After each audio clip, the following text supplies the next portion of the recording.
ঘরে থাকা যাবে না, এই বিছানায় থাকা যাবে না।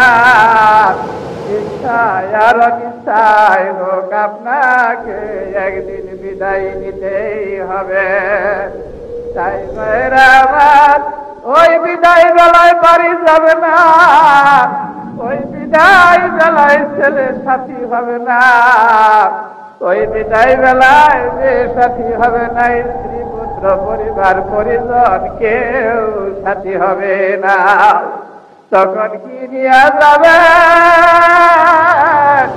একটু চিন্তা করেন। তাই ওঠেন, উঠে যান।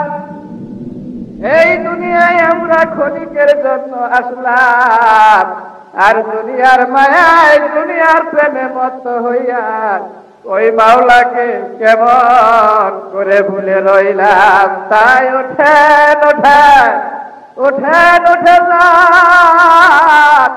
ওই আপন মাবুদ মাওলাকে মহাব্বতের সাথে ডাকেন। ইয়া আল্লাহ, ইয়া রহমান,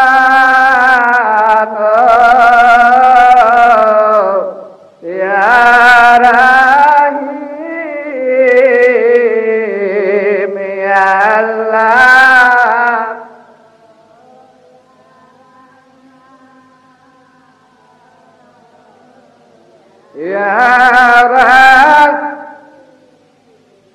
মহাপাপী বলে মাওলা দূরে ফেলে দিও না,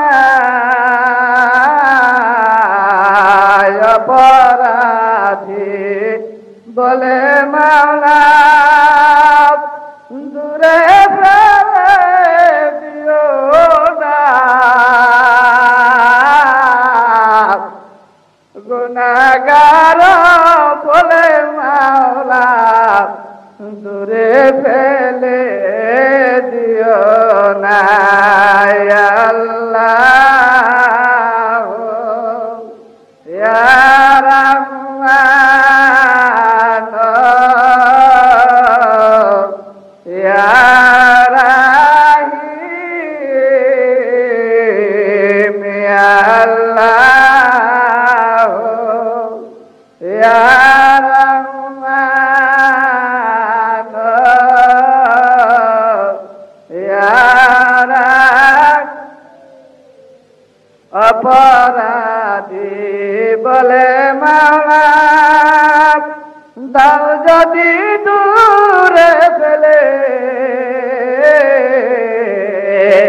মহাপাপী বলে মাওলা দাও যদি দূরে ফেলে,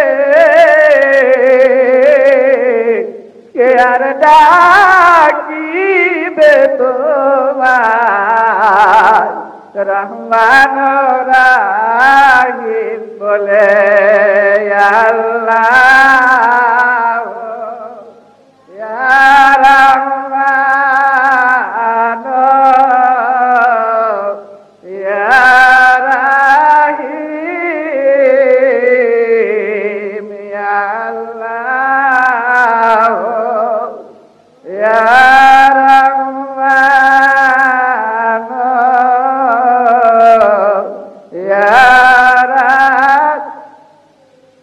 ওঠেন, ওঠেন, উঠে যান। প্রিয় আশিক ও জাকের ভাইরা, ও আমার মুমিন মুসলমান ভাইরা, সবাই ওঠেন, উঠে যান।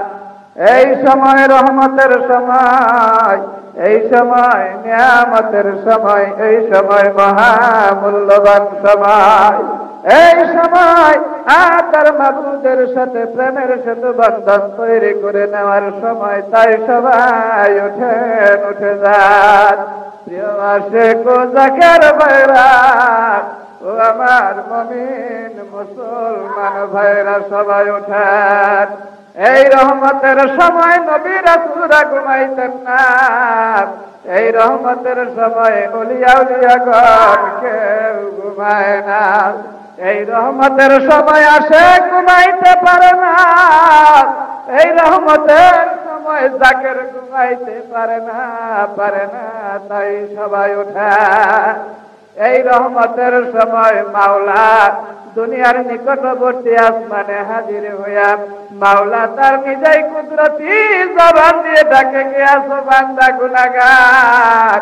এই রহমতের সময় আমি মাওলা রহমতের দরজা খুলে দিয়েছি রে বান্দা। এই রহমতের সময়ের কারণে আমি মাওলা রহমতের ভান্ডার খুলে দিয়েছি। কে আছো বান্দা গুনাহগার। এই রহমতের সময় আমি মাওলার দরবারে মাপ চাও, আমি মাওলার দরবারে ক্ষমা চাও।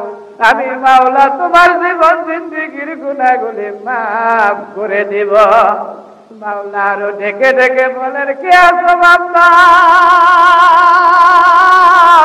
বিপদ আপদ বালা মুসিবতে গ্রেফতার হয়ে গেছো, এই রহমতের সময় আমি মাওলার দরবারে হাজির হয়ে যাও।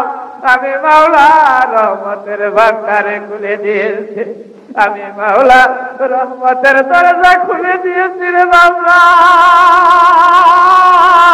আমি মাওলা তোমার বিপদ আপদ মুক্ত করে দিব।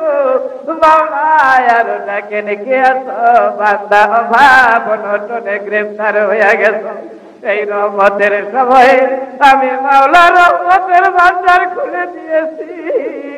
এই রহমতের সময় আমি মাওলা রহমতের দরজা খুলে দিয়েছি। বান্দা কে আছো অভাব অনটনে,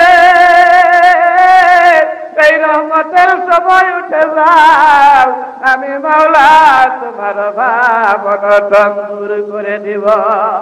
তাই উঠেন, উঠে যান আমার প্রিয় আশেক ও জাকের ভাইরা, তো আমার মুমিন মুসলমান ভাইরা,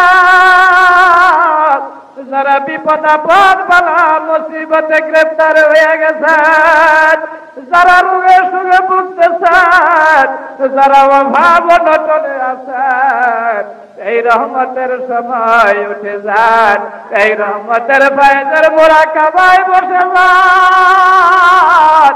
আপনার রোগ দূর হয়ে যাবে, অভাব দূর হয়ে যাবে, আপনার বালা মুসিবত দূর হয়ে যাবে।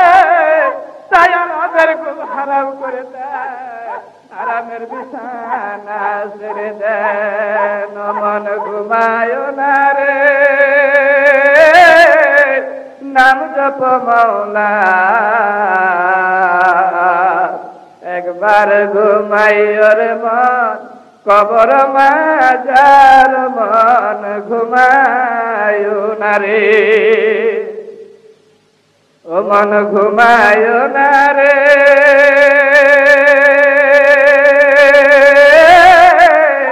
নাম জপ মাওলা। একবার ঘুমাইও রে মন, কবর মাজার মন ঘুমায় না রে। দিলে দিলে ভেবে দেখো জিন্দেগি আসার, মনে মনে ভেবে দেখো জিন্দেগি আসার। একবার ঘুমাইও রে মন, কবর মাজার মন ঘুমায় না রে, ও মন ঘুমায় না রে,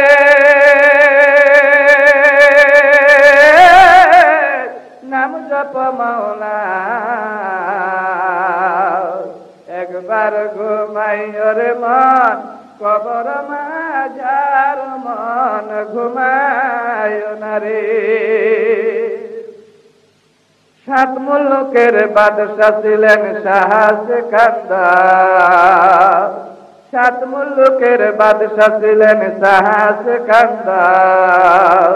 সব রাখিয়া খালি হাতে কবর মাজার মন ঘুমায় না রে, ও মন ঘুমায় না রে,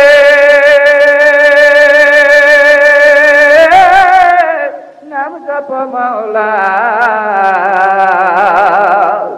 একবার ঘুমাইও রে মন, কবর মাঝার ঘুমায় না রে।